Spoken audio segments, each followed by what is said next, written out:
And really letting yourself land in the here and the now.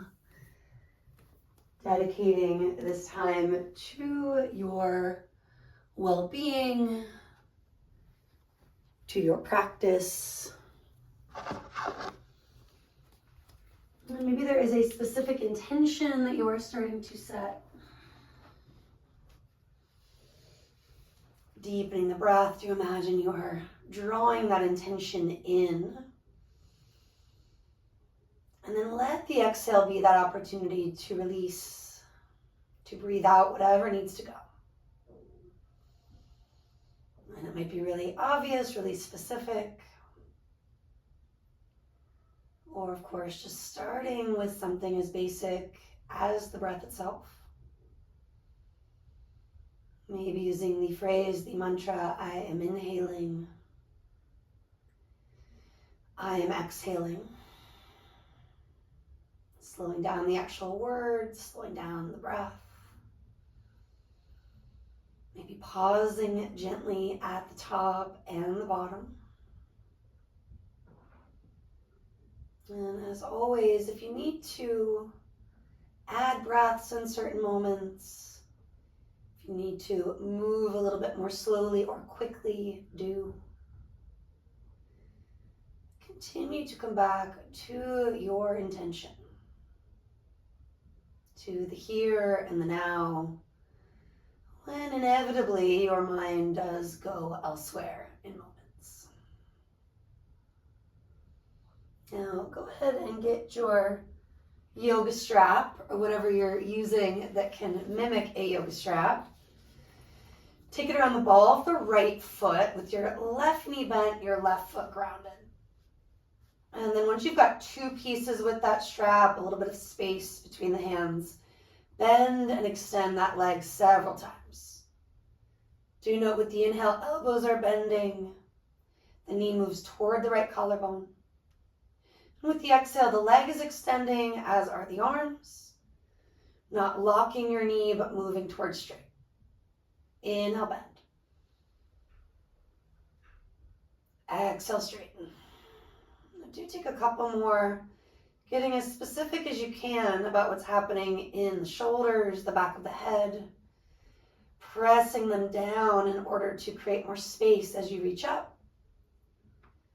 In addition, is that right thigh wanting to kind of fly away from the belly or the right collarbone, keeping it closer when you extend this time. And maybe holding with the right leg straight or straight-ish, reaching down through your right hip, up through your right heel. You can also point and flex that foot just to kind of wake it up. Maybe circle the hands, the wrists, walking them a little higher, but still melting the back of the shoulders, the head lower to the ground or to a prop. And then slide your left leg long if you have it. Take it slow and in doubt, rolling the inner left thigh toward the floor. Your left toes are reaching up toward the sky. That reminder, both hips are grounded. The left heel is rooted. And maybe this is where you point and flex one or both feet, again, waking them up. 30 more seconds or so just being here. And we are moving through what's considered the more classical variation of Supta Padangusthasana, other than the fact that we're using a strap, which is not the OG way to do it. With that said, if you like peace fingers to big toe, I will not stop you. That is the classical hooking of the hand to the foot, hence the name big toe pose. For me, that would make all sorts of not so great stuff happen right now in the neck and shoulders and even the hips and low back. So, with all that said, bring the strap into the right hand. You could even back off to bending the bottom knee, putting the foot flat at any time. Pressing the left hand to the left hip, let's start to ease the right leg to the right. Taking it maybe a third of the way at first. Check in, did you lose some of your foundation? And then maybe you keep going toward halfway, 2/3 of the way to the floor. Rarely is it much further. With that said, maybe you grab a block or two to prop the outer thigh. You can hike the right foot back toward the wall that's behind you, towards your own right shoulder, if you will. And maybe reach and or look to the left. Roughly 30 more seconds, which is somewhere around a few complete breaths. As I often explain when I'm teaching, a few in yoga might be as specific as 3 or 4, but it's often 5 or 6, right? So just noting if you're breathing, if you're working toward balance, we're all good. As always, staying a little longer or coming with me back to center. Do switch hands, but maybe give that right hand, right wrist some love, whether it's shaking it out, circling it out. Consider taking the right thumb now to your own right hip and send it both forward and gently down. And then let your right toes turn to the right. Your right heel moves left. So you're turning your leg out the way a ballerina might, but with the flexion in your foot. Feel free to point and flex to feel the difference. And now keep that right arm reaching, grounding to the right. Take the leg across to the left, maybe about a third of the way at first, maybe 6, 7, 8 inches or so. Pause. Feel what's happening in the outer thigh, lingering a little longer, especially if you need that for the IT band and outer hip. Could even be lower toward the calf or outer foot. Then I generally put my left foot on the floor to help scooch my hips a little to the right. And from there, we keep on twisting to the left. And then stay for a few breaths. Exhaling a little more completely.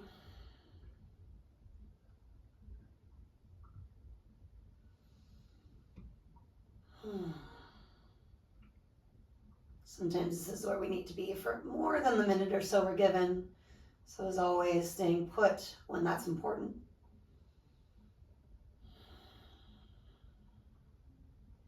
And then you're easing your way to center. Both hands to that strap. Come back to essentially where you started, but maybe keep the left leg long.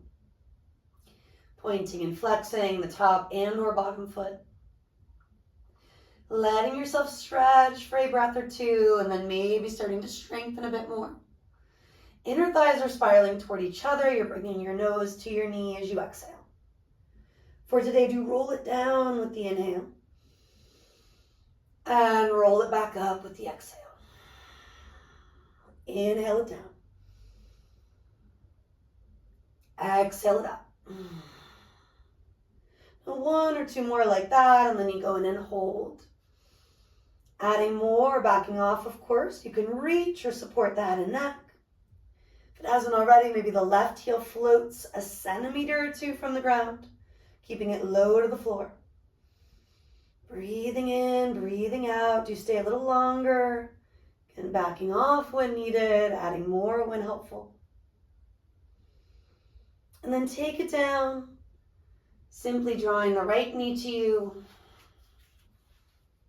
And then the left knee to you. Balancing your hips and waist first. Feet come down, even things out. Maybe take a big old sigh.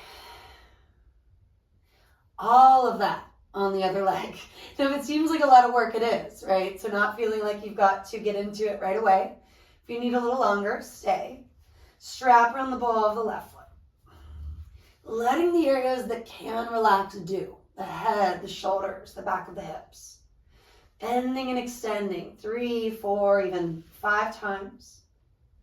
Pushing down through the back of your left hip and up through the left heel, the ball of your left foot. Now for me, it's obvious this side is much stiffer today. That might be the case, or perhaps it feels really free compared to side one. When we're stiffer, sometimes more dynamic stuff is good. Occasionally keeping the bottom knee bent, the foot flat for longer is also important in easing into what is the complete stretch. With that said, maybe you're adding the sliding of the right leg long. Maybe you've already done some circling of the hands, the wrists, or you're needing that, wanting that now. And then roughly 30 more seconds, making it your own. Letting the left thigh move a little closer to you with each exhale. Inevitably, it might move a little bit away on the inhale, just not letting it fly away, right? Think of a little magnetism between the two. Rolling inner thighs toward each other. In a sense, squaring the pelvis for another couple of breaths. And if you need a bigger exhale, take it first. And then the inner thigh hip opening second. So strap to the left hand as needed. Little release to the right hand, right wrist already if you want it.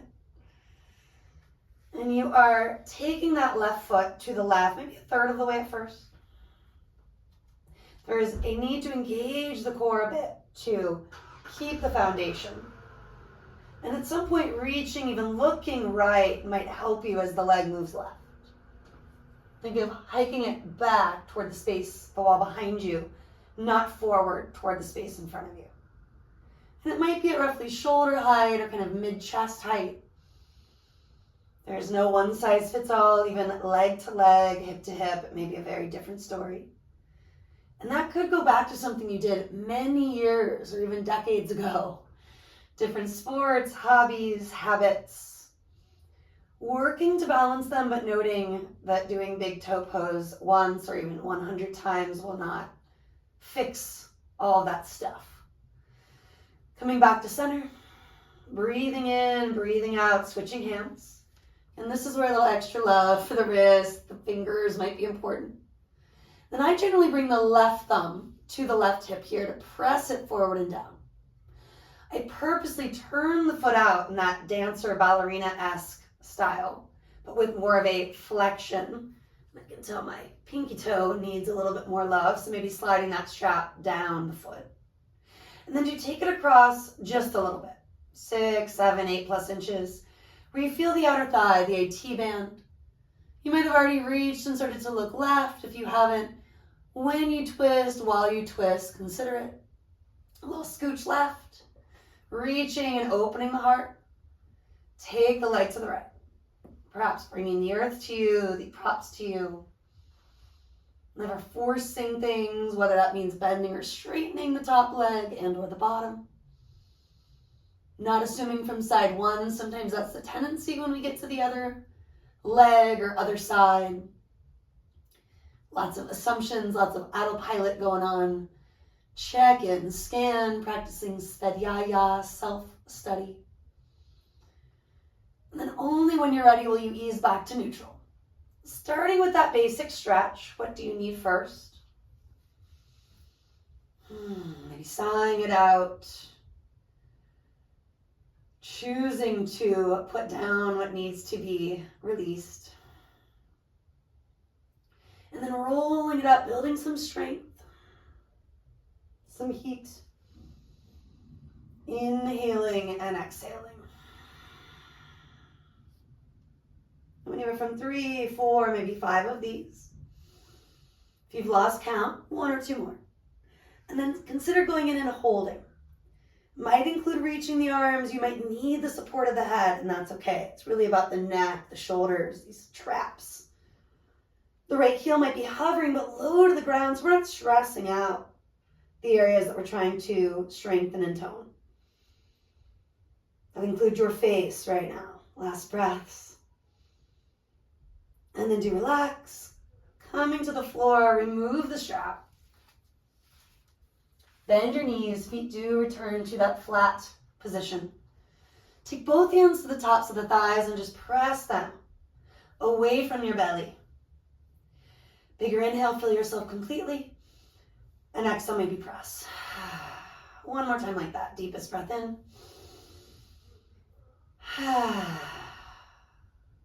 Now you can join me in hugging knees toward the belly, toward the chest.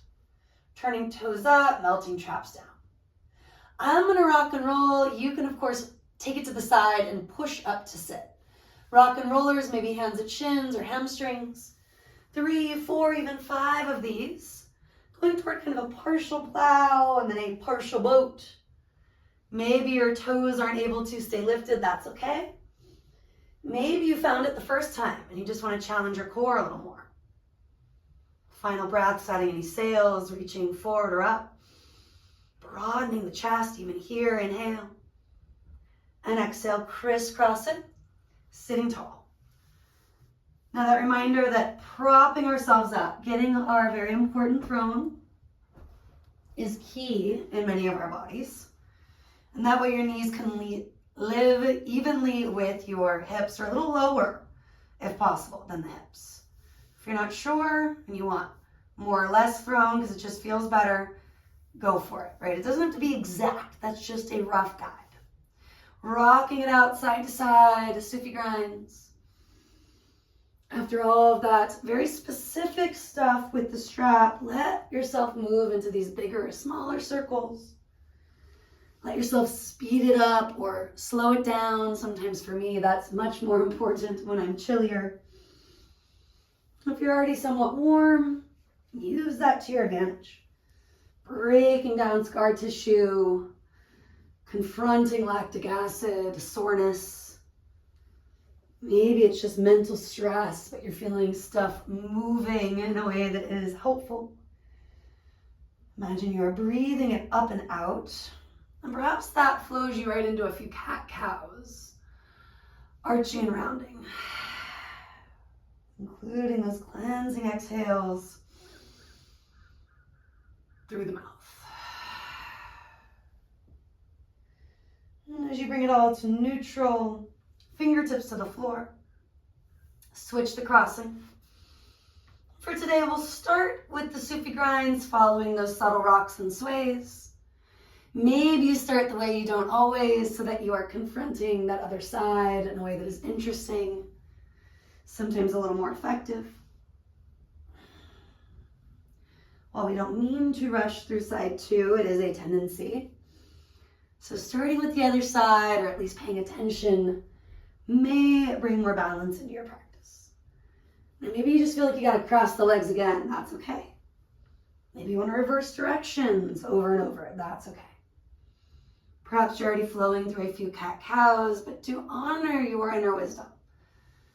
Bringing the information we're getting from people who tend to be more experts, right, about stuff, with our own internal awareness is the idea.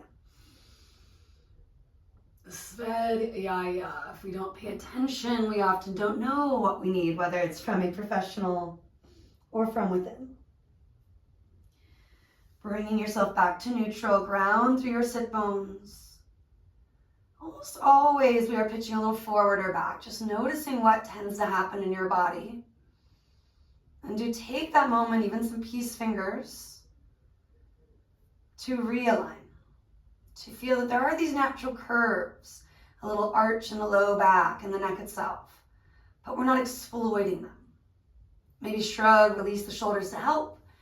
It is in that mid-upper back region that we tend to naturally round a little bit. And if we're prone to excessive kyphosis or slouching, that is where the troubles creep in.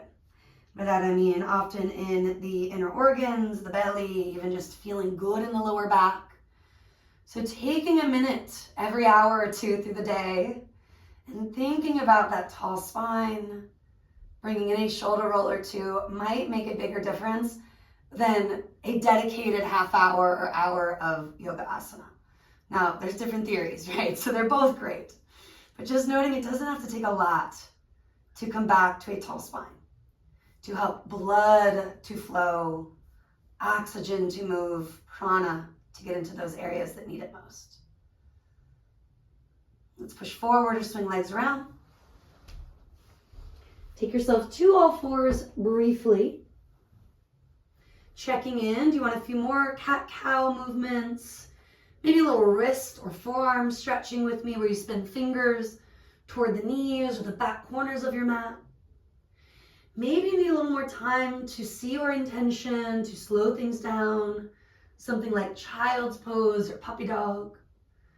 Then we'll all eventually climb into down dog. No rush, but you might feel really ready after all that other stuff. Good time for some calf stretching, foot stretching. Maybe some bigger sways of the heels, the hips, right, left, side to side. and or movement of the head and neck. Yeses, nos. Some little circular stuff if you can coordinate that. You can lick your lips, swallow. Deep breath in. And do let it out. A lion's roar could be done here. Or join me where knees are wide, big toes come together. You're sitting your bum back towards your heels, fingertips to the floor in front of you. And maybe a shoulder roll. Inhale, purposely scrunch the face. Exhale, stick out your tongue and look up. Clearing anything that feels like nonsense, BS, whatever it might be. Inhale. And if you'd like one last round, Simhasana. Do take it back toward down dog, passing through any sort of child's pose, puppy dog first. And then from this down dog, walk your hands to your toes. Aligning feet anywhere from hip bone distance to mat width for now. The sorer we are, often the more space we need early on. Hands to shins, inhale, chest out. Hinging at your hips, folded. Deep inhale, we expand. Exhale, do contract. Feeling the body, creating a little more space each time. Bringing it with you, not only through the inhale, but also the exhale. If you want more, you could look to the right this time when you lengthen. And then still fold, drop the head, soften the neck, your belly. Gazing left on the inhale.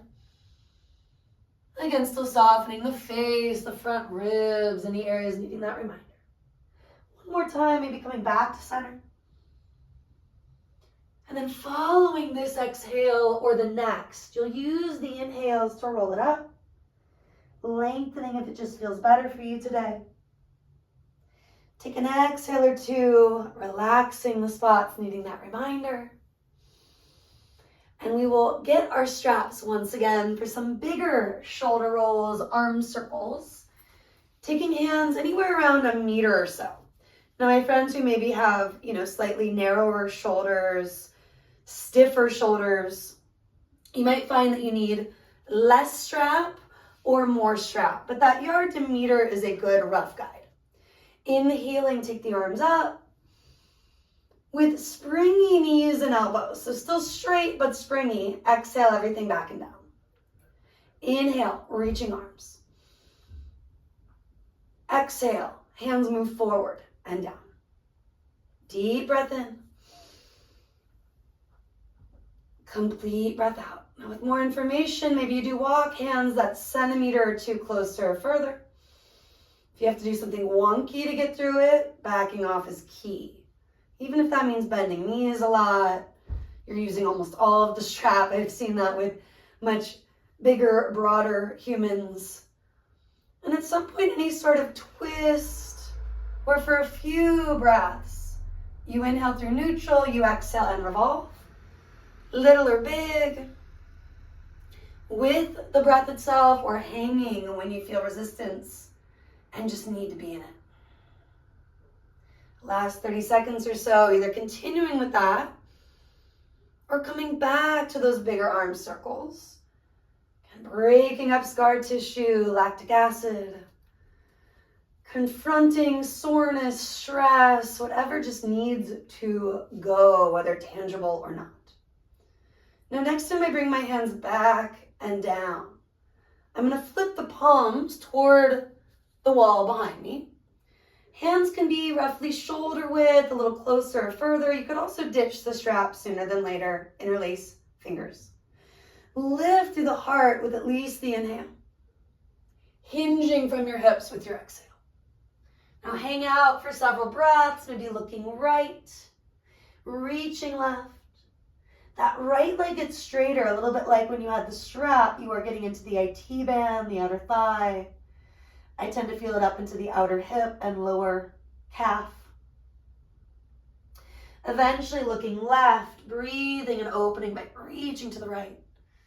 Springy your right knee, straighter left leg.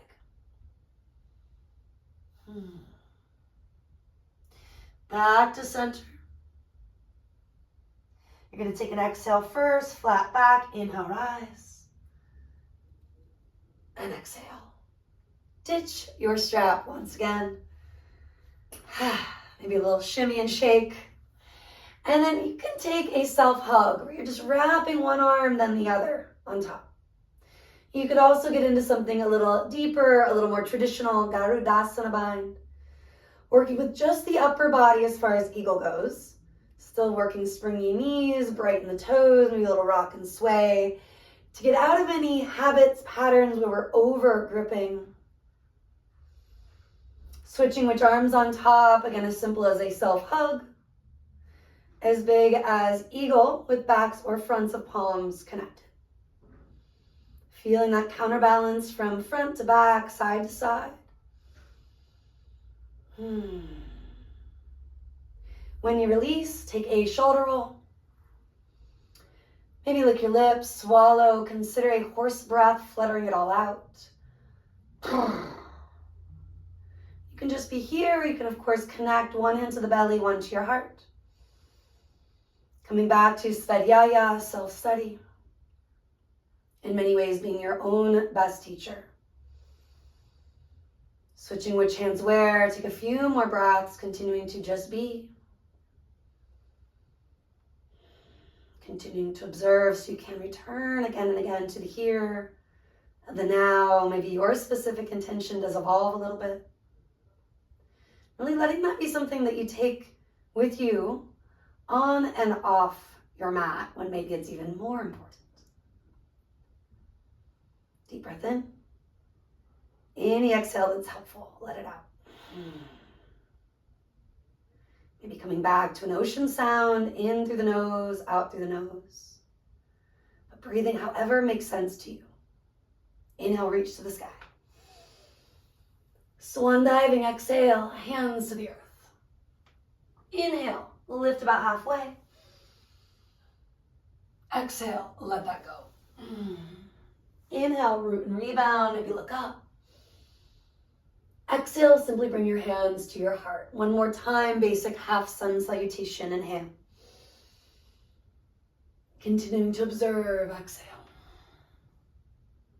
Inhale to expand, fill yourself up. And exhale, contract, empty it all out. Inhale, rooting and rebounding. Exhale, hands pass through that prayer-inspired shape. Let them fall by your hips.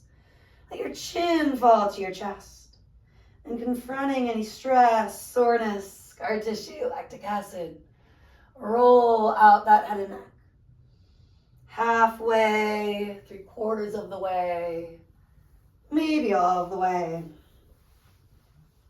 Then continuing with that for another 30 seconds or so. Unless, of course, you need to just add a little self-care, a little massage moment, body work.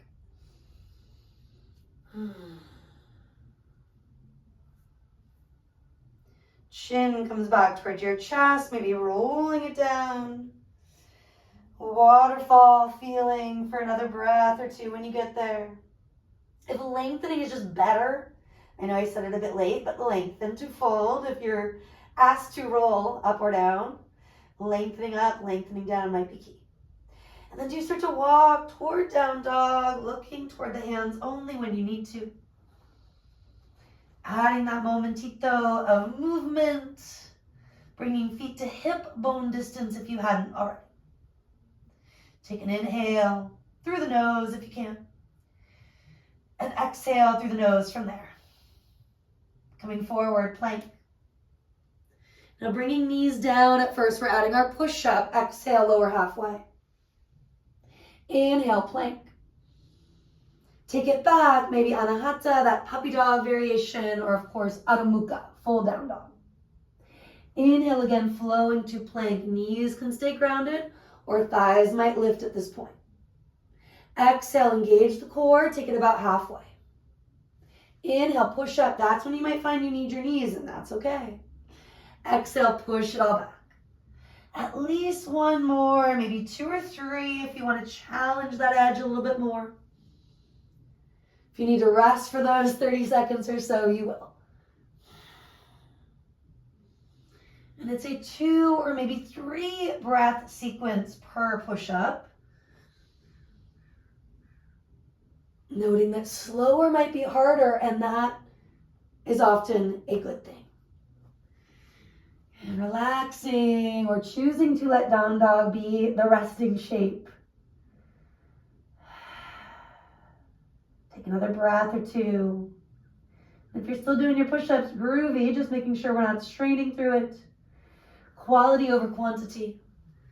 And we'll walk hands again back to feet. Clasp your elbows. Sway a little side to side. And notice if any area did strain through those push-ups. It happens. Maybe it's the mind's eye, the jaw. Allow for a lion's roar and or horse breath.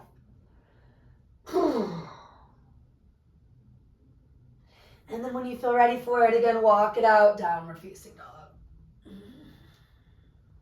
Feet hip width, hands at least shoulder width, maybe a little wider. Flowing forward, find your plank. And knees could come down. Keep shifting forward. This exhale or the next, do lower all the way to the earth. Stretching legs back, moving dynamically. Inhale, low cobra. Maybe palms lift. Exhale to the forehead or one ear. Inhale, root through the feet, the pubic bone, and rise. Exhale to the forehead or, of course, the other ear. At least one more dynamically. Strengthening the back body. Maybe shimmying your hands back a few centimeters for a bigger cobra, a few inches generally for up dog. Grounding down to lift up.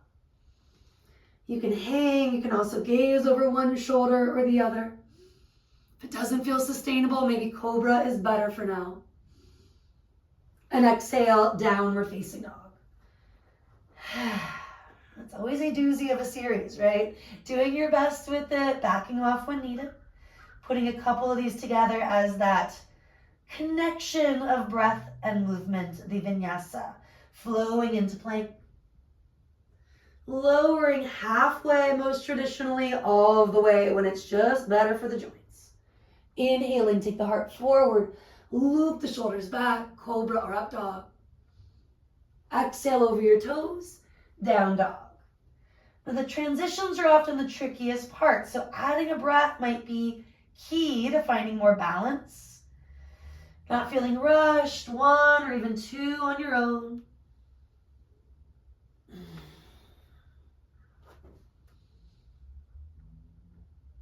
And maybe this is where that resting shape is key. Checking in, even revisiting something that we did early on.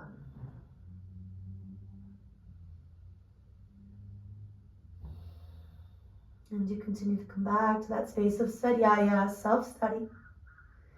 So you really know what you need right now.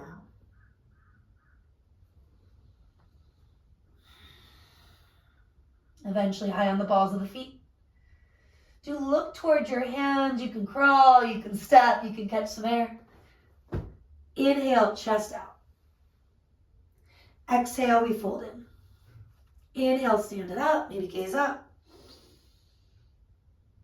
Exhaling, hands coming to your heart. Stay put for a few breaths, observing. The body may rock and sway, and that is a good thing. You are not a statue, you are a human being. Continue to embrace that flow of prana.